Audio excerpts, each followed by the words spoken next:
Welcome to The Point with Mick Rich. This week's segment, I have my good buddy, Scott Chandler, owner of Tierra Blanca Ranch down in, you have a ranch outside Deming, north of Deming? Yeah, it's north of Deming, and then the headquarters up by Hillsboro, New Mexico. Hillsboro, and where's Hillsboro's down there as well? Yeah. That neck of the woods. Yeah, the lower end of the Gila forest. We have pretty much the southern tip of the Gila. Oh, okay. And then you also have a ranch just outside Berlin, up against the mountain? Over by Highway 47. Highway 47. How many acres do you have there? Well, it generally, that's a place we lease, and so it's probably 8 sections, 10 sections, and then 10 sections, and there's 640 acres to a section. Yeah. So we're talking 6,400 and then acres. The Tierra Blanca is pretty close to 50 sections. 50 sections. Yeah. Wow. Yeah. So it's a lot of ground to cover. A lot of, yeah. Now, obviously, you don't do that all on horseback. The Tierra Blanca, it's pretty much primarily a horseback ranch. Oh, is it? But this one up here, that's kind of the key to, running these kind of ranches is, you don't want to have more than one that has a canyon on it named after Hells. And Tierra Blanca actually has 2 Hells Canyons. Oh, does it really? So yeah, if you come up with, I always told my dad, because they bought this ranch back in '76, and I said, when you guys were shopping for a ranch, and you looked on there and you saw that there was Hells 1 and Hells 2, you should have known it was pretty rough if they couldn't come up with another name for it. So what's the canyon look like? I mean, just for my sake, I just kind of curious. Well, one of them is it's almost like the walls of your studio here, and there's about a 20-foot bottom in it that you can ride up. No kidding. Yeah, it's just straight up and down. And how tall are the walls? It ranges probably several thousand feet, from the bottom to the top. Oh, no kidding. Yeah, it's a deep, deep canyon. And then the other Hells 2, it's just giant boulders, and you can get down it, but it's very challenging. Yeah. A lot of brush in it too. Oh, yeah, okay. So, easy for cattle to get lost in there. Yeah. Am I right? People too. And many people get lost in there? Yeah, my dad, we've had to do a few search and rescue missions out there. We had to go find a group of kids one time that was lost out of Missouri in a snowstorm, and some things like that. So yeah. My gosh. We occasionally do that sort of thing. I was in Boy Scouts growing up. Yeah. And we were doing a hike, and the dad dropped us off at a dam, said just follow the stream down, and we didn't make it to the other end. And so there we were just out, 15 kids, 20 kids, ranging from 11 to 15, out with no tents, no back, just T-shirts. Yeah. Spent the night, got people a little excited. Yeah. And it's, That's kind of what happened in one of these situations.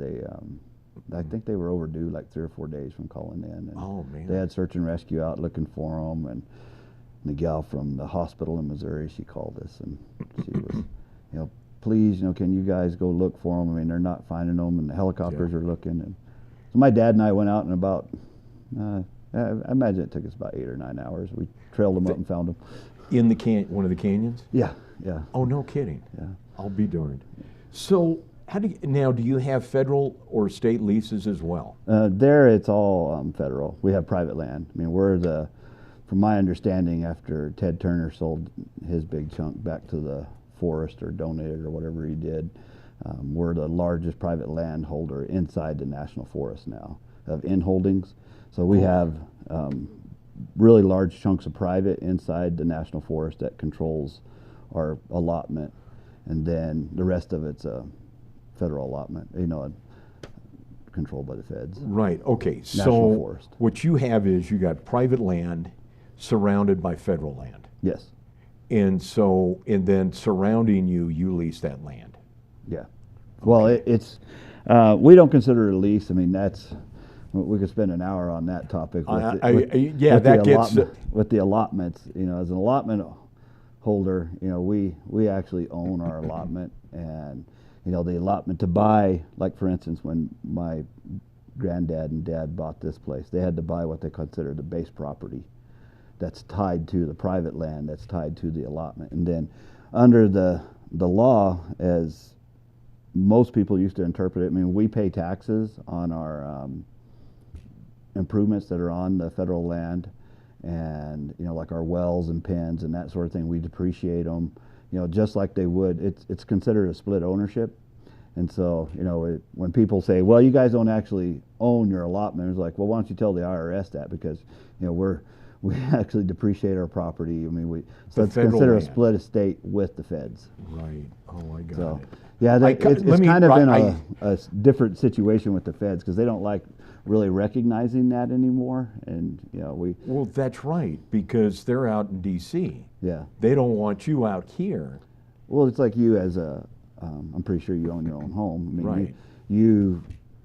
When you own your own home, you feel like you have more of a vested interest, but you also you own what your property is. So I mean, that's your property. Where if you're just a renter, and I'm not saying there's anything wrong with renting a house, but it's not the same sort of scenario. And so when we're just the government would rather look at a lot of the ranchers as a renter, because then they can just kick you out. Well, versus that's right. If you actually own your allotment and you actually have rights, that's a whole different ball of wax for them. That is. And that's one of the things, maybe we're getting too far down. But you know what you're also talking about is up in southeast Oregon. Mm-hmm. What was that rancher's name that had the standoff? They just got, and then they shot one of them, and his name's slipping my mind I can't now. remember their name. My wife's sister and her husband. And there's a lot of controversy coming out of that too. I mean, that's whether they really should have done that, and the feds shot him, or Oh, I tell you what, it is I mean, you talk about a de-escalation problem. We'll let people go tear down monuments, and then these guys, I mean, they're actually standing on principles that are rooted in the law. Right, I understand and that. So maybe not everybody agrees. It's even like with the allotments. I know we went in and did recently a presentation to the Sierra County commissioners, and they voted a resolution essentially reaffirming that we have water rights, and that sort of thing. And so, which came out of case law over in Sacramento's. Okay, so let's say you're going to do an improvement on your allotment. Do you have to get a permit through the Forest Service? Well, generally, they would say yes, because we have what we call operating permits. Right. And so we usually go in, because there's like studies they do, like a NEPA or whatever, just as a contractor, even on certain lands, you can't just go in there and blade it up and start, building a spring or whatever. Like anywhere. I tell you what, I can't do it either. Yeah, so we go in and, we have to work out a plan. We work pretty hard to work with the Forest Service, but we also at the same time, we're pretty staunch on that. We actually own the improvements.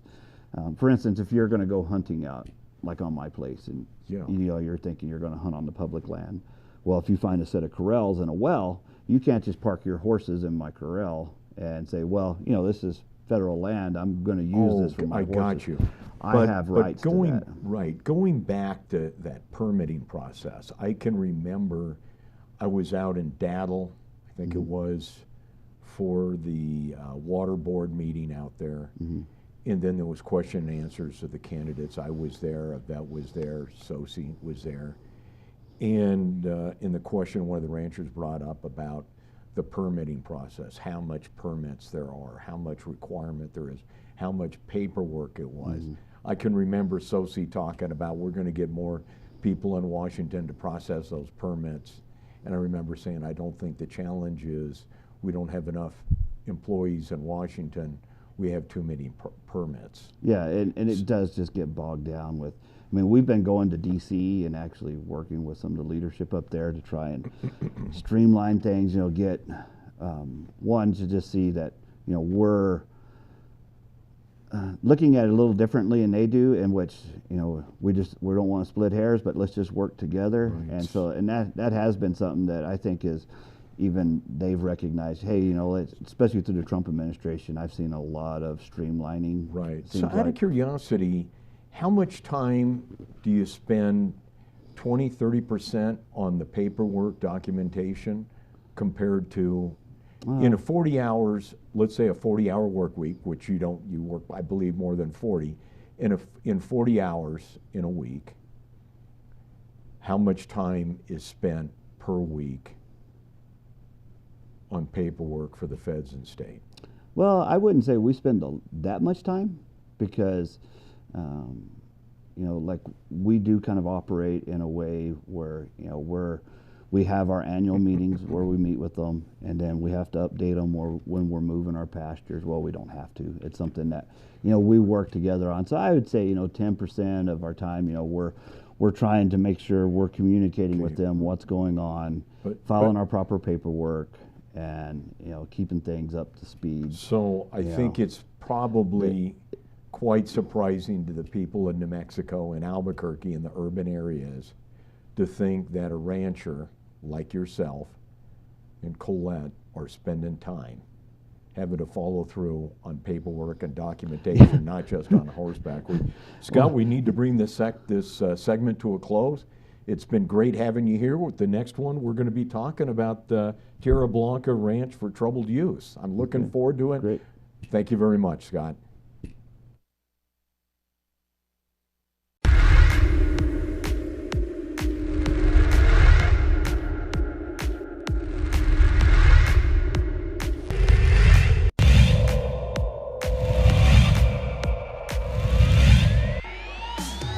Shoot, they'll get one off and it'll count high off the window.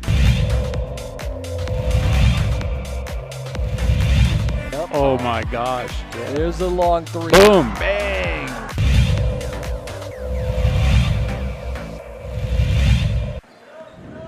Martinez will beat the buzzer. Got it to go.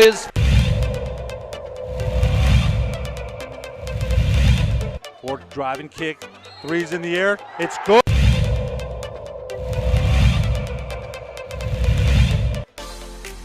Pass on the nice block by Hernandez Crawford.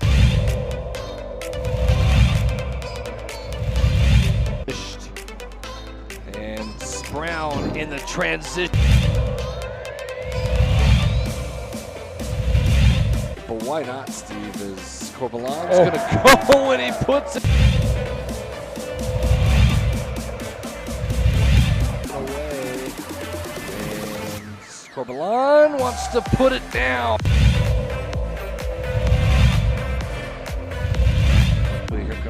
Creatures Brown, you can't leave him alone. Put it down.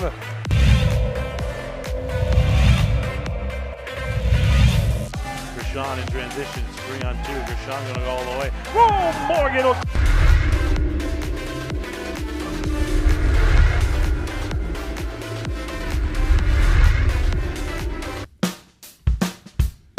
Well, I'm going to the frontier, walking to the cashier, order up a root beer and a #1. Cover it with green stuff, one scoop is not enough. Find a booth is real tough, back by the Duke.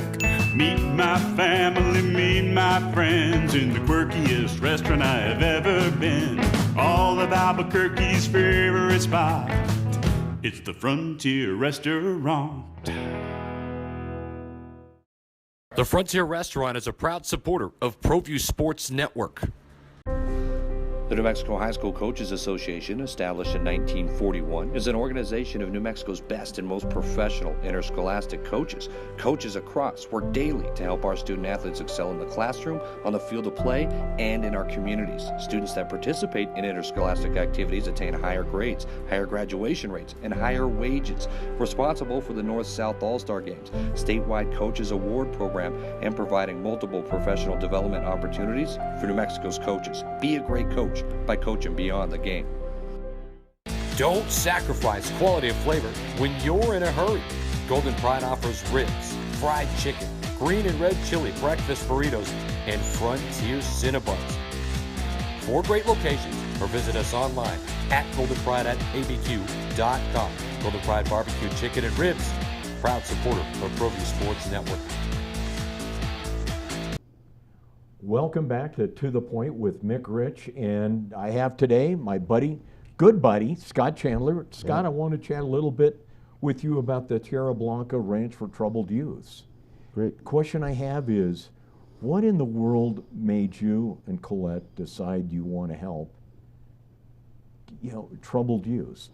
That to me is a vocation, not a job, but a vocation. When you take that on, and you're not talking about taking on young men. I take it young men. Yeah. Or were there women too? We used to have young girls too. Yeah, young women, young men come in. We're not talking about the top of the class. We're talking kids that are struggling, and parents are worried about the direction their kids are going in. Well, to start with, growing up, my mom and dad took in just kids. I mean, not in a formal way, and it was kind of an informal thing. Even the state they had like foster kids they couldn't find a place for. They'd wind up in our house. And my mom and dad, I just grew up with our spare bedroom having somebody in it nearly all the time, and I would see these kids come in. If they couldn't place them in a foster home, they were pretty troubled. Yeah. And so, yeah. they would come in and they would just do our life, and I would see these transformations. Well, I went on to college and ended up studying criminal justice, and in the process, everybody kept saying, this recidivism, and essentially, you're just going to rearrest the same guy from 13 years old till you put him away for good when he's in his 20s. And that just seemed, it was very disheartening to me, thinking that, wow, this is the process, and this is all we had to look for. And they would show whatever they did for intervention you still had the same percent, 2% might make it, something like that. Yeah. And so when I got out of college, you remember in our earlier segment, I mentioned about that group that got lost up there. Yeah. Well, they were actually up there working with troubled youth, and I had ended up, we found them in the snow up there and helped them get rescued, but was looking at their method and what they were doing, and I remember going to my dad and telling him, you know what, we could do a lot better job at this. And because I remember what our foundation was with those other kids that they had been bringing into our home. So I put together a program and went down to the Luna County, and I figured out what it was costing to kind of keep them in jail there at the juvenile center, and knocked off like $20 a day a head, what it would cost, and said, I can do it for this, and this is what we'll be teaching. Instead of sitting in jail watching TV, I don't think at the time they had video games in there, now they do, but we'll have them out working, teaching them things. We've already, we can have them schooled out there. And I walked out of there with 20 kids. Not literally, but a contract with 20 kids essentially. And, and those were kids, a lot of them, they weren't the top of their class at the time, but once we got them, and you found they went from F's to A's, nearly every one of them. And, we've had kids graduate from Notre Dame. We've had kids, graduate from, a lot from NMSU. Actually, just one of our young men just got commissioned as a second lieutenant. So all gamut. So that was part of that. Right. What I'm saying about they're not at the top of class. Yeah. What I mean by that. Yeah, they were at currently. They were at the bottom. That's right. Yeah. I'm not right. They had Fs, or they were in jail, or on. Some of them were in jail. We'd actually get them, or some of them actually were just. If we didn't intervene, and that's where we started working with CYFD from the beginning, and and that was the JPOs and the judges and counselors. They saw that the other methods that were going on, or the treatment as they called it, wasn't getting the same results. And well, it isn't. And in my business, we have hired young men. Laborers that have had trouble pass, had made mistakes. Some have done time, some have had multitude of problems. And we've brought them into the company. Several of them we've run through apprenticeship programs. They're getting paid while going through the apprenticeship programs. I just sat down with one young man, great guy, and we talked about what we're going to do, how we can help him get his record expunged, and do those things. Because, Scott, I know you and Colette, you guys, it's not about dollars and cents. It's about making a difference in people's lives. And that's what you're doing. You're taking somebody, as my daughter would say, Dad, a loser isn't somebody with a past. It's somebody with no future. And you've taken somebody that has a past. A lot of times they're the forgotten. That's right. And you've given, the two of you have given them a future. Tell you, when I talk about, I get choked up over Yeah. things like this. When we talk about making a difference in people's lives, it's not about putting a buck in a tin at the street corner. We're talking about living it, bringing them into your homes, making a difference, giving them a chance. That to me is huge. I've been to a couple events and I'm talking to these young guys and wearing cowboy hats. Well, they made our best employees. That was one of our secrets was, we would hire them in the end, after they went and did something else, and they'd come back and they were instrumental in working with the other youths. I mean, our best employees were ones that started out with us as a 13-year-old or 15-year-old. Yeah, so I'm talking to these two young guys. Man, these are, the epitome of strong, proud, humble at the same time. Capable. I'm talking to them at this event, and then they said, "Oh, we came on board with Scott and Colette, and I'm one of their successes." That to me, one that they will even tell you that speaks a testament to their life. Yeah. And I said, "Wow, this is quite remarkable." And when you meet those guys and young ladies, most of them, I don't know if you met any of the girls, but the guys, you would go anywhere with those guys, wouldn't you? Oh, you would feel comfortable. There was going no anywhere. doubt. It was. I'm just really proud of our guys. Well, not bragging on myself. I'm just proud of those guys. It's huge. When you see what they've done, it's like when we just went to the commissioning of that one young man. I can't describe the feeling sitting there watching him be commissioned as a second lieutenant, that sort of thing, and know how far they came. To know how far they came. Yeah. I talk with coaches. My kids played, my three oldest played competitive soccer.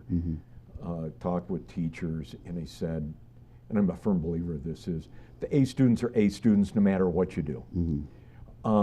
The C students, the D students, the A's and B's are going to be there. You just got to maintain.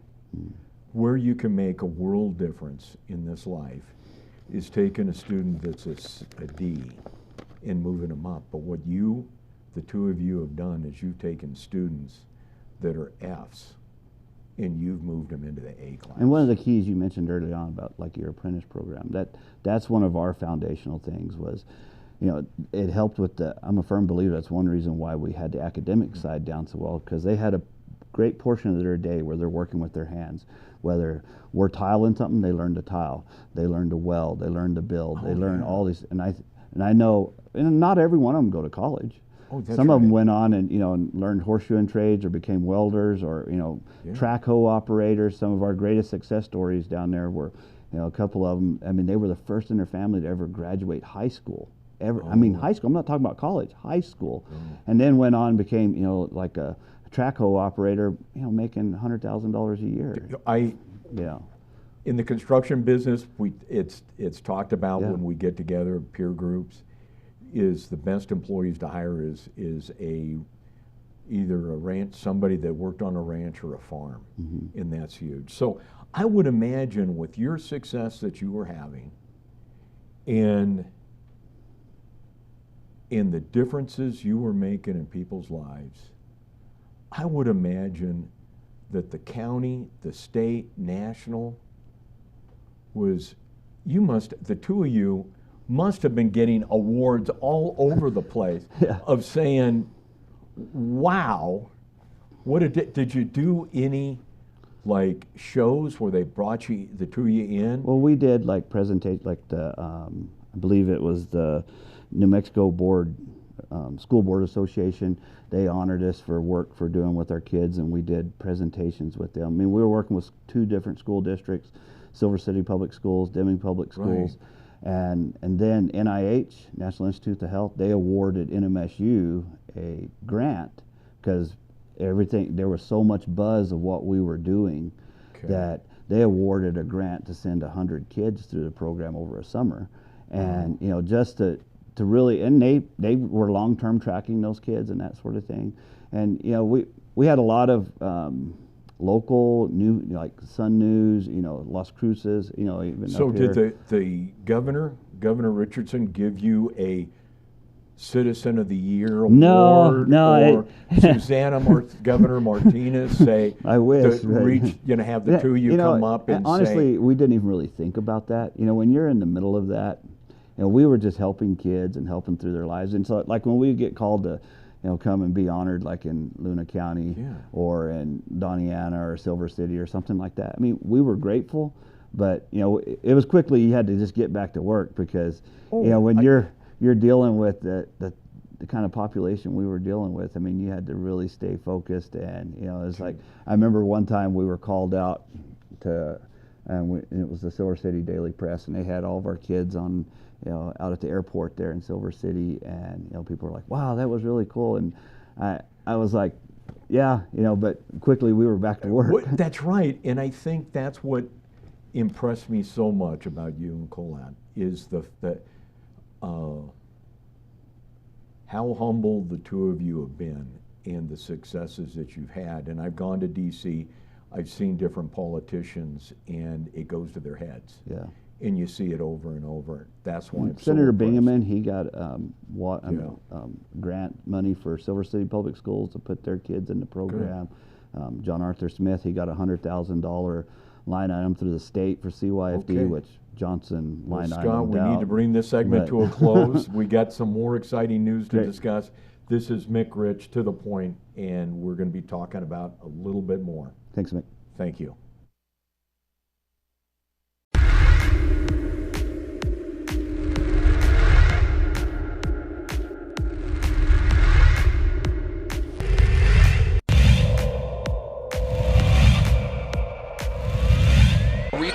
Moreno extra pass, and Watson.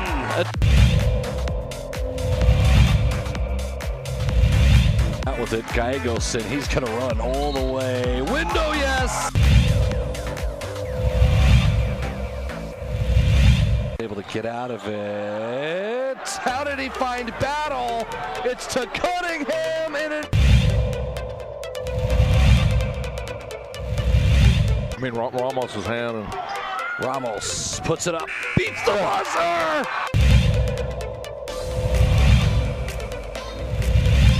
boy, Jefferson wide open.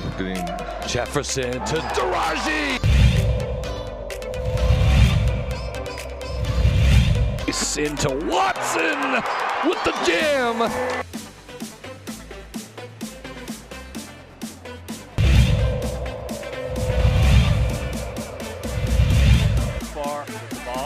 Another steal by Davino Lovato, and here comes Agbaiosi. Lob, two-hand hammer. You knew that was coming.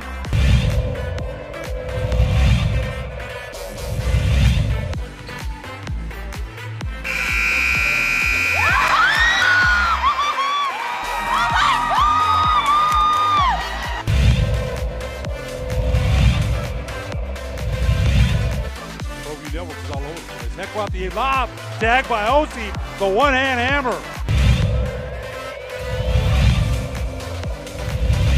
It up. And a drive from Parham.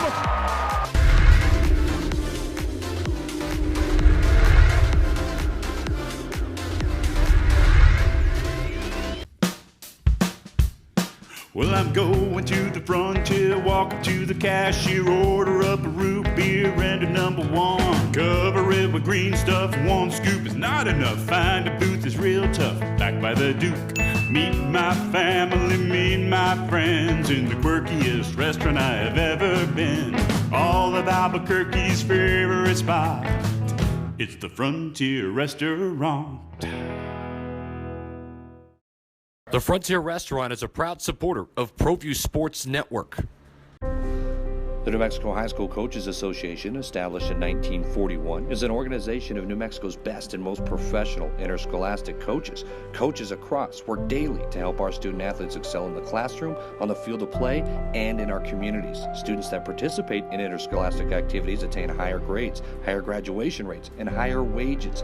Responsible for the North-South All-Star Games, statewide Coaches Award Program, and providing multiple professional development opportunities for New Mexico's coaches. Be a great coach by coaching beyond the game. Don't sacrifice quality of flavor when you're in a hurry.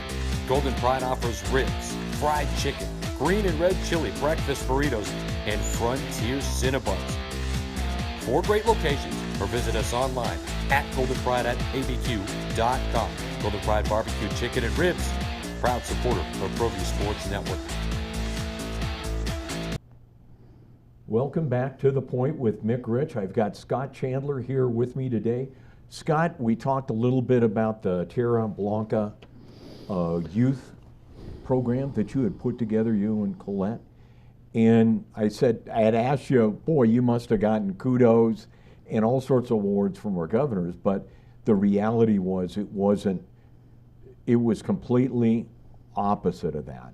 I would imagine the two of you were shocked what happened. Well, it was interesting because like we had, I can probably pull up dozens and dozens of letters from district judges, from JPOs, from, sector chiefs and that sort of thing, begging, for resources to continue putting kids in the program because they had kids in the program. We would find some way to fund their kids that they were wanting us in.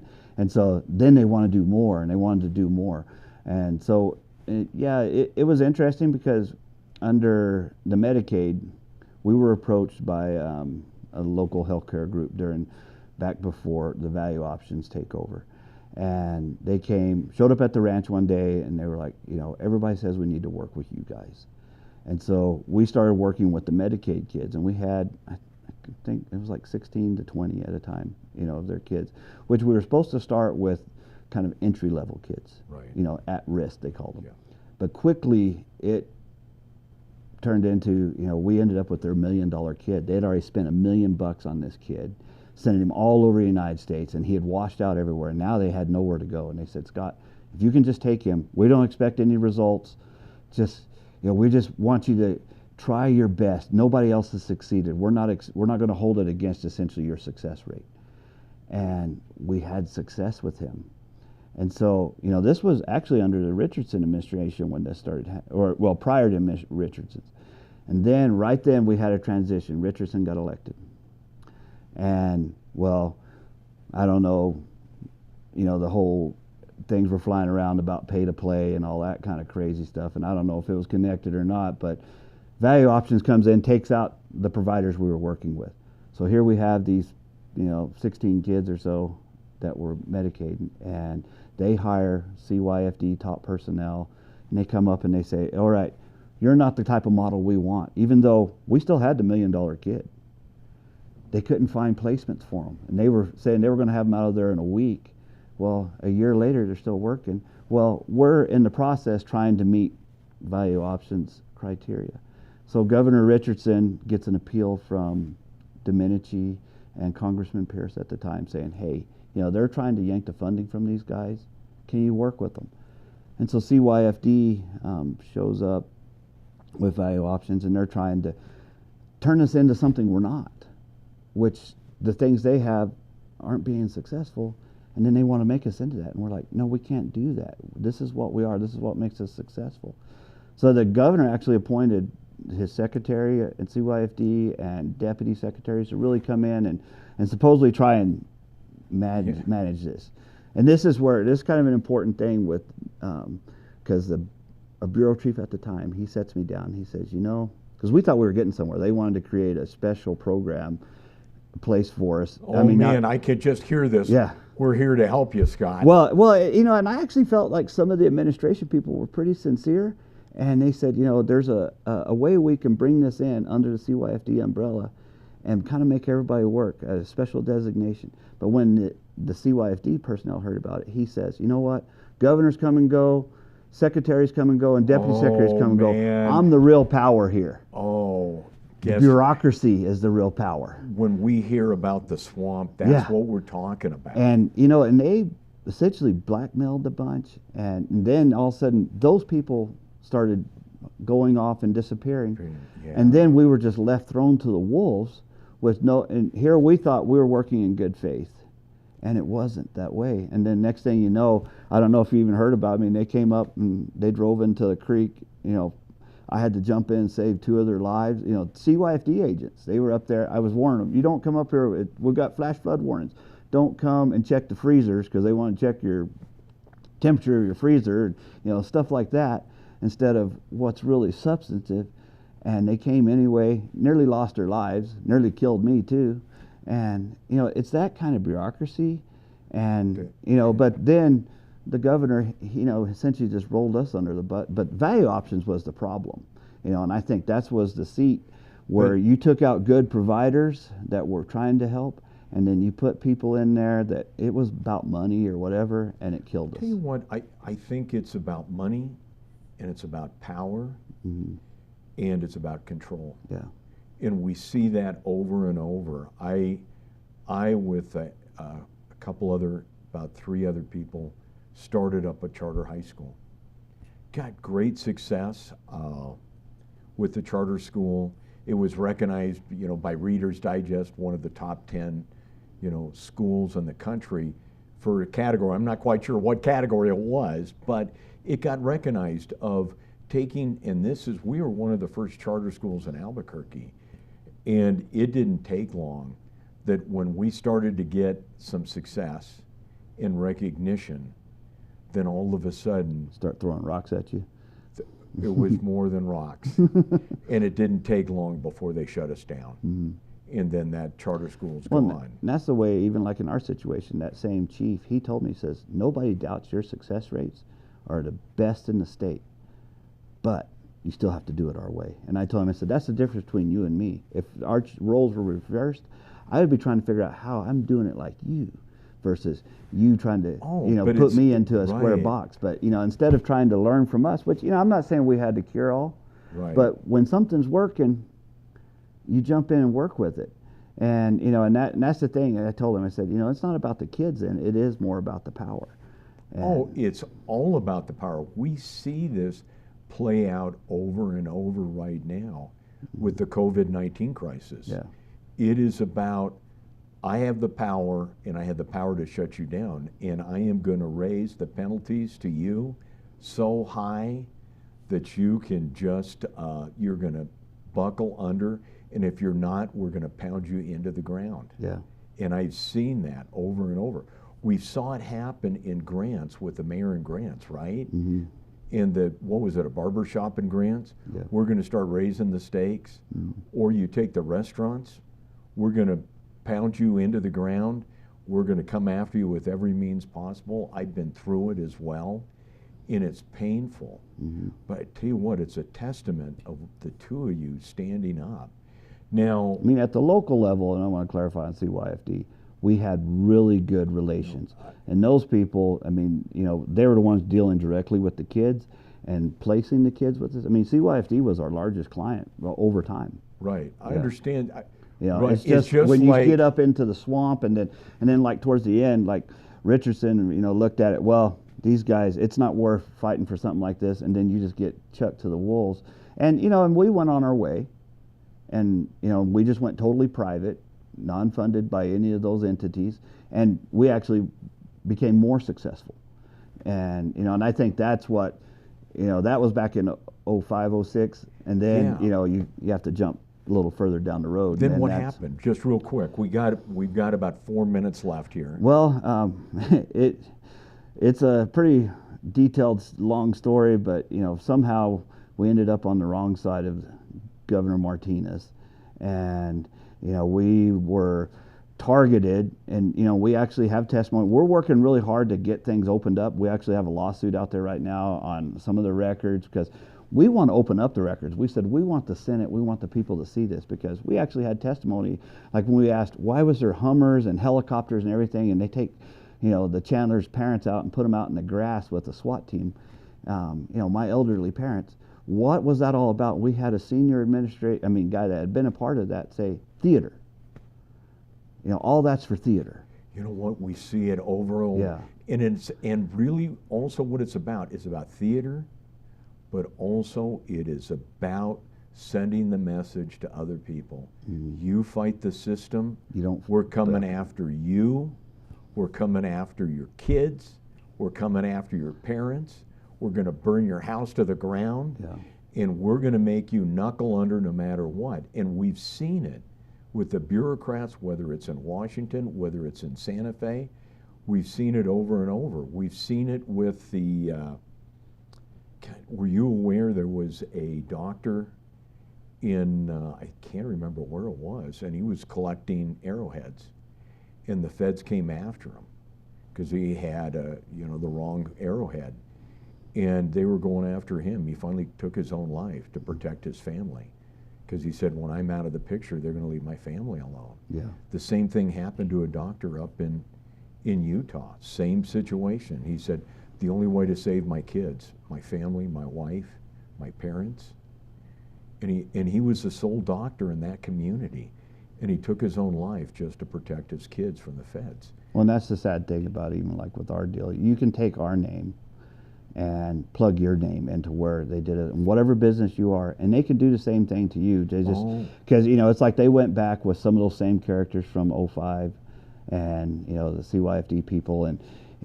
manipulate it to make it look like whatever they want. They left out that they had signed agreements with us. We were operating. They actually helped us design some of the initial protocols that they're burning us down for later on.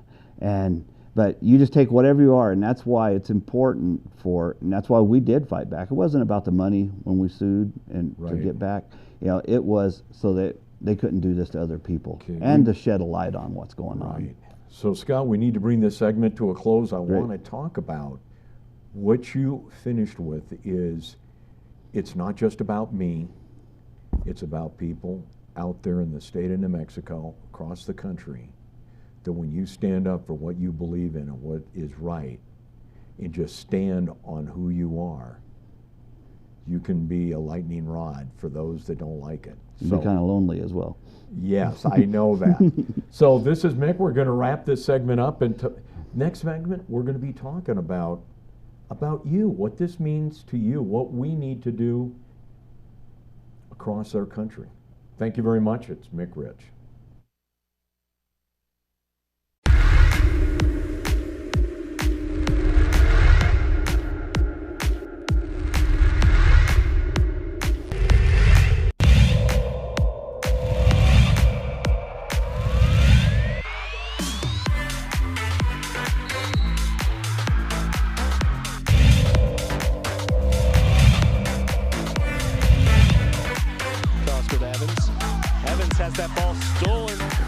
Segura.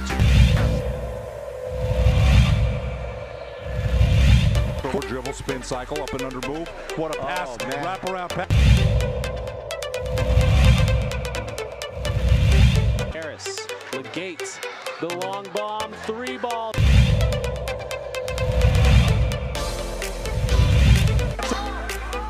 Oh, great steal by Quinteros, lays it up and scores.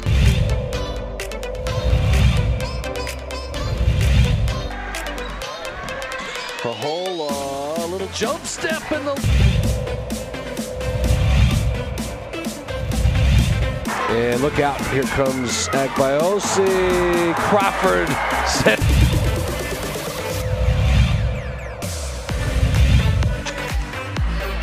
That's blocked. Lansing says, get that out of here. Sister to sister, Marianne Lansing's going to go all the way. Turnaround.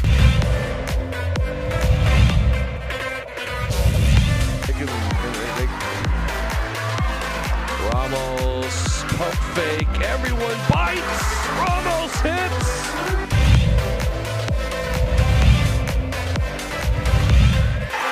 Jackson loses it, Jalen Bond back, alley-oop, put it down, Dunkalicious, how about it?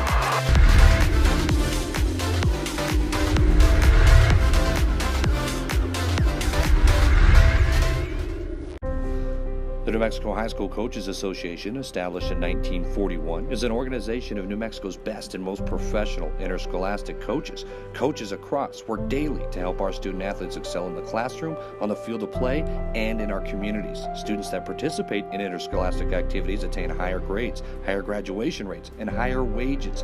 Responsible for the North-South All-Star Games, statewide Coaches Award Program, and providing multiple professional development opportunities for New Mexico's coaches. Be a great coach by coaching beyond the game. Don't sacrifice quality of flavor when you're in a hurry. Golden Pride offers ribs, fried chicken, green and red chili breakfast burritos, and Frontier Cinnabons. 4 great locations, or visit us online at goldenpride@abq.com. Golden Pride Barbecue Chicken and Ribs, proud supporter of ProView Sports Network. Welcome back to The Point with Mick Rich. I've got my good buddy here, Scott Chandler, with me. We're going to be talking a little bit about, I call it, Silent No More. And if we think back about the old Western movies, starting with Gary Cooper in High Noon, and I can remember as a kid watching it, and I'm thinking, why is the sheriff out there all by himself? Where's the rest of the people of the town? Why is he all alone? If the town folks came behind him and stood with him, makes it so much easier. But the reality is that people stand back and think, oh my gosh, if I get involved, I'm going to be a target too. But the more of us that stand up, the stronger it is. And Scott, I look at this and I think about High Noon, Gary Cooper walking, waiting for those guys to come in on the train, right? Yeah. High Noon. And riflemen.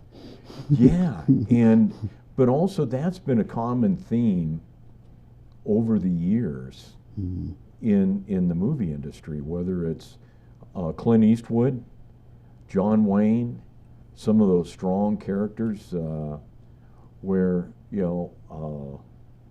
standing up for what is right.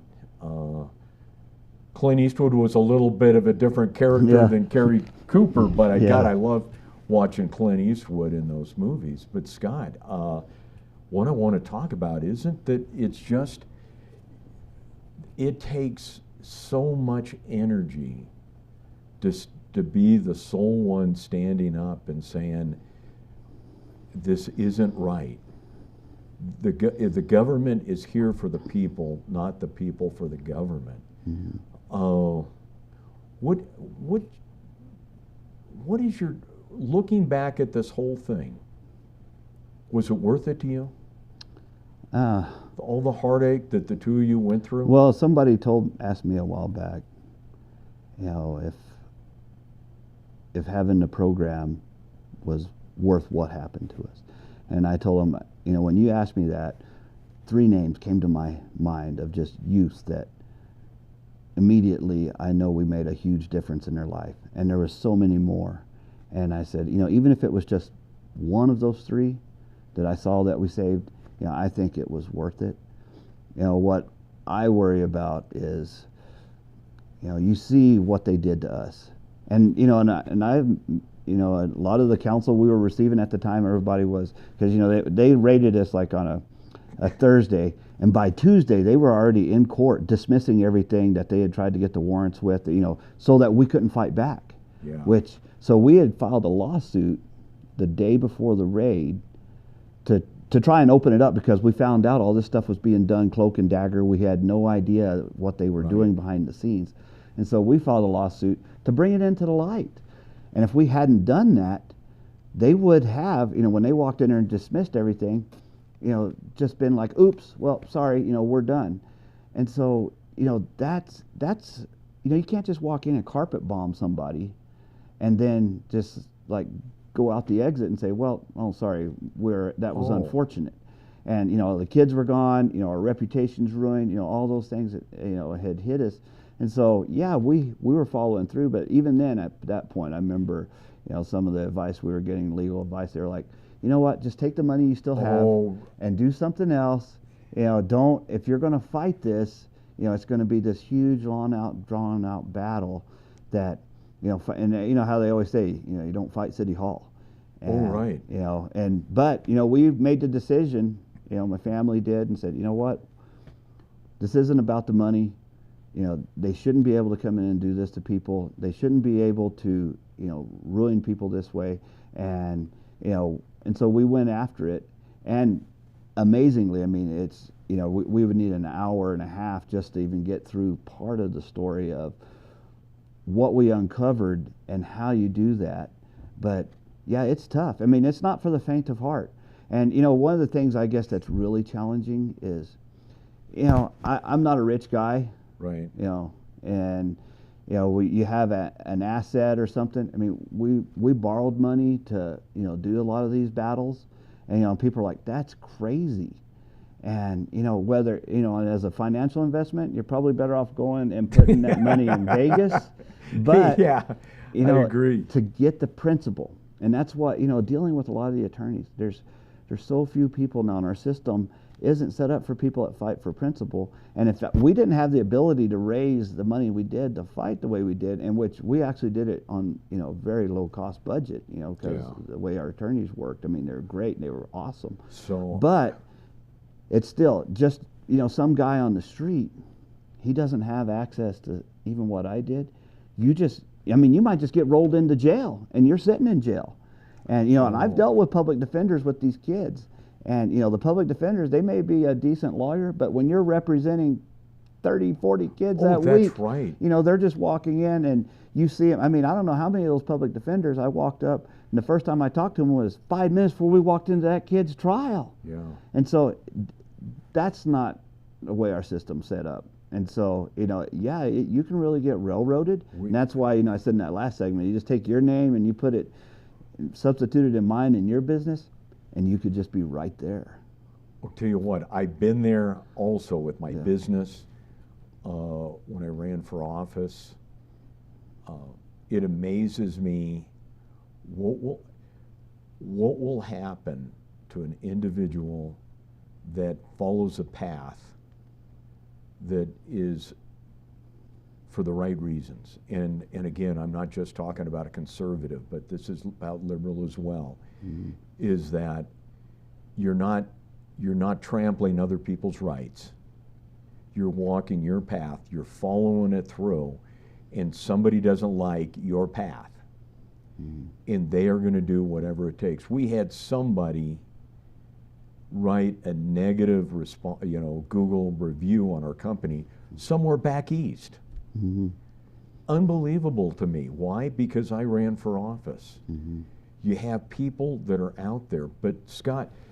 Well, they don't want you stepping forward, and that's the thing. You know, that's right. We don't want good people, and it's, you know, and it is a challenge, whether, you know, it's politics or it's just stepping up and doing the right thing as far as, you know, a business person in the community. If, you know, you worry about, well, what's the liability if I, you know, have a cookout for somebody, and, you know, and you're like, oh my goodness, right. man, how can you do good things for people anymore? That's right. So the other question, so there was two things. Would you do it again, having the Tierra Blanca Ranch for troubled use? Would you do that again? But then the second one was, looking back on it, would you have tossed in the towel, knowing today what you know? Yes, I'd do it again. And we actually have a permanent operating agreement with CYFD right now where we can. And it's just, we're trying to get through the rest of our legal challenges that, you know, those lawsuits that we brought. Right. And to answer your second question, no, I wouldn't throw in the towel. I'm glad. I mean, there was times where it was getting pretty lean, and it was like, wow, man, this is a long. I mean, we settled just about a year ago, and October 11th was our 7th year anniversary, and we settled our biggest lawsuit 6 years. It takes, oh God, and it's you know, painful. And I actually heard that's actually pretty quick. I mean, you know, it could have, we could still be dragging on. Yeah, you know, and appeals if we hadn't settled and all that sort of stuff. You know, we settled, I think, a month and a half, 2 months right before our trial date last July, and which, you know, say we would have won our trial. You know, and to me, I would have preferred to have really just gone all the way through, but you know, we were looking at our resources, and say we won the trial, but then we got hit with appeals. Yeah, it's automatic, and then we would have 10 years of appeals. That's right. You know, and we just as a family didn't have the resources to fight 10 years of appeals. And guess what? And the state knows it. Yeah. And this is probably the most upsetting thing to me, is that when you or I stand on what we believe in, what is right, and the other side looks at it and said, we're going to wear you down. Mm-hmm. And it's all about wearing you down. We actually had one of their attorneys tell us that. We have more money, more, and I mean, he was trying to be nice about it, but he was saying, just let it go. He said, we have the money and the resources to wear you down. We'll run you out of money. That's the goal. That's the game plan. We had some challenges up with Los Alamos Labs on a contract, and they did that exactly to us. And then when we started doing the Freedom of Information Act, that finally brought them to the table so we could sit down and talk to them. You know what I told that attorney?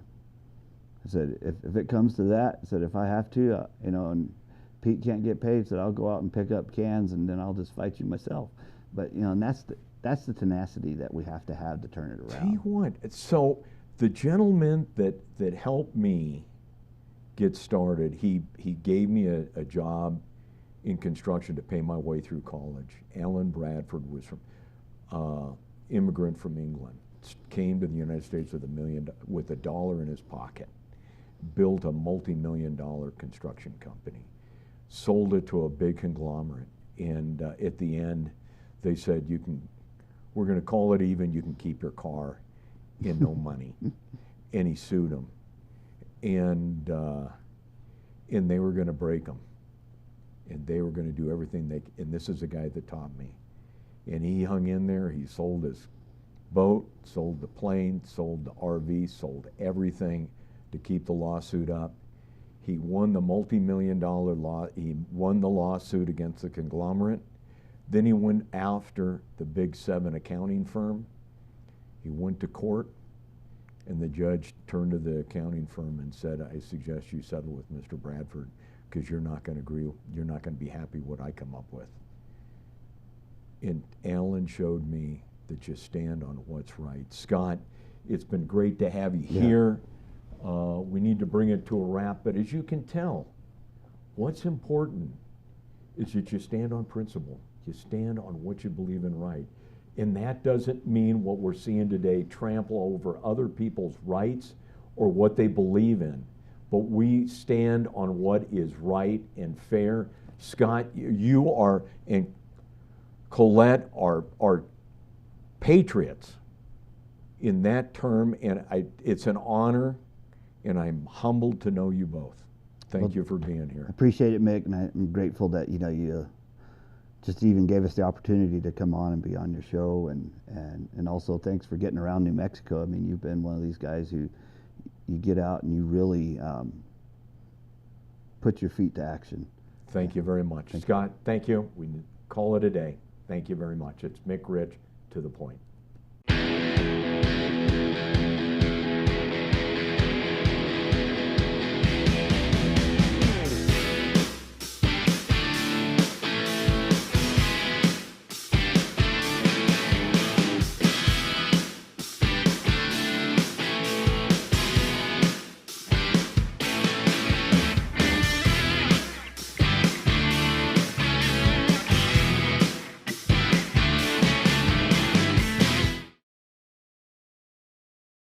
Sadie's is a proud supporter of New Mexico high school sports and athletics, and we here at ProView Networks would like to thank Sadie's for their continued support in helping us bring you all of your New Mexico high school sports coverage.